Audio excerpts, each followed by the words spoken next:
హన్మకొండ జిల్లా వేలేరులో హిడ్మా ఫ్లెక్సీల కలకలం రేగింది. పోరాట వీరుడా వందనం అంటూ ఫ్లెక్సీలో పేర్కొన్నారు. విషయం తెలుసుకున్న పోలీసులు ఆ ఫ్లెక్సీని తొలగించారు. హిడ్మా ఫ్లెక్సీ ఏర్పాటు చేసిన సురేష్ బుచ్చయ్యపై కేసు నమోదు చేశారు. మావోయిస్టులపై సానుభూతి వ్యక్తం చేస్తే కఠిన చర్యలు ఉంటాయని పోలీసులు హెచ్చరించారు.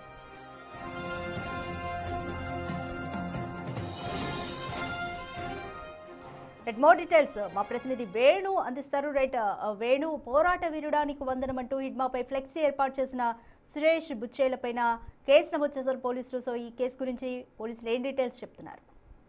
రాధిక, హిడ్మా ఎన్కౌంటర్ తర్వాత సోషల్ మీడియా వేదికల్లో తనకు అనుకూలంగా ప్రతికూలంగా చర్చలు జరుగుతున్నాయి, కామెంట్స్ జరుగుతున్నాయి, దానిలో పోస్టింగ్ జరుగుతున్నాయి. అయితే ఇదంతా దాటి హనుమకొండ వేలేరులోని చోడపల్లి లోపల ఏకంగా దాదాపు 6 ఫీట్లతో ఉన్నటువంటి భారీ ఫ్లెక్సీ ఏర్పాటు చేసి అందులో హిడ్మా, కామ్రేడ్ హిడ్మా అంటూ తన ఫోటోను చూపిస్తూ తనపై ఒక కొటేషన్ కూడా రాశారు. వీరుడా నువ్వు కన్నకల దోపిడి లేని స్వేచ్ఛాదేశము, నీ సింధూరం పీడిత జనానికి కొత్త పొద్దు అంటూ కూడా హిడ్మాను సపోర్ట్ చేస్తూ హిడ్మాన్ని ఒక వీరునిగా అందులో ప్రస్తావిస్తూ వ్యాఖ్యలు చేసి లాల్ సలం కామ్రేడ్ అంటూ కూడా ఫ్లెక్సీలో పెద్ద పెద్ద రాసి అదొక కూడలి లోపల దాన్ని పెట్టడం జరిగింది. అయితే తను మోస్ట్ వాంటెడ్ మావోయిస్టు, 100 మంది సాయుధ బలగాలను పుట్టన పెట్టుకున్నారు, ప్రజాప్రతినిధులను కూడా చంపినటువంటి నేత తాను. సో తనకు అనుకూలంగా పోస్టర్లు పెట్టడంపై తీవ్ర చర్చ జరిగింది. వెంటనే పోలీసులకు విషయం తెలవడంతో ఫ్లెక్సీని వెంటనే చింపేశారు. అయితే ఫ్లెక్సీ ఏర్పాటు చేసిన వ్యక్తుల కోసం ఆరా తీయగా షోడశపల్లి గ్రామానికి చెందినటువంటి ఇద్దరు స్థానికులు కొయ్యాడ సురేష్, మేక బుచ్చయ్య, వీళ్ళిద్దరూ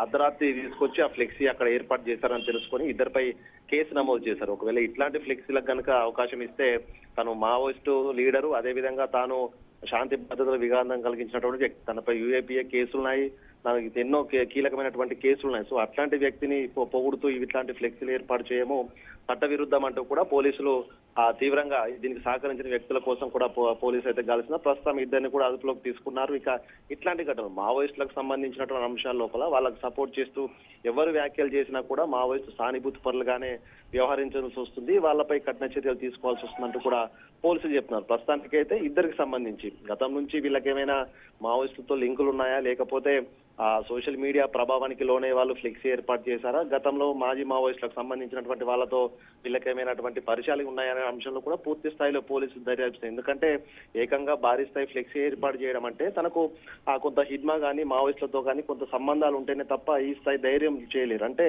దీన్ని బట్టి చూస్తే ఇద్దరికి సంబంధించి బ్యాక్గ్రౌండ్ ఏమైనా మావోయిస్టులకు సంబంధించి బ్యాక్గ్రౌండ్ వీళ్ళతో టచ్ ఉన్న అంశంపై కూడా పోలీసులు పూర్తి స్థాయి విచారణ జరుపుతారు. ఇక గ్రామానికి సంబంధించి గతంలో అక్కడ నుంచి మావోయిస్టులు వచ్చి లొంగిపోయిన వాళ్ళన్నారు కాబట్టి వాళ్ళ ప్రభావంతో చేశారనే దానిపైన కూడా పూర్తి స్థాయి విచారణ జరుగుతుంది. ఏదేమైనా కూడా హిడ్మా పోస్టర్ భారీ ఫ్లెక్సీ ఏర్పాటు మాత్రము వేలేరు మండలంలో తీవ్ర చర్చనీయాంశమైంది. పోలీసులు కూడా మాజీ మావోయిస్టులు, అదేవిధంగా అక్కడ ఉన్నటువంటి మావోయిస్ట్ సానుభూతి పరులకు కూడా మరోసారి ప్రత్యేక దృష్టి పెట్టినటువంటి సిచ్యువేషన్ అయితే కనిపిస్తా ఉంది. Radhika, thank you Venu.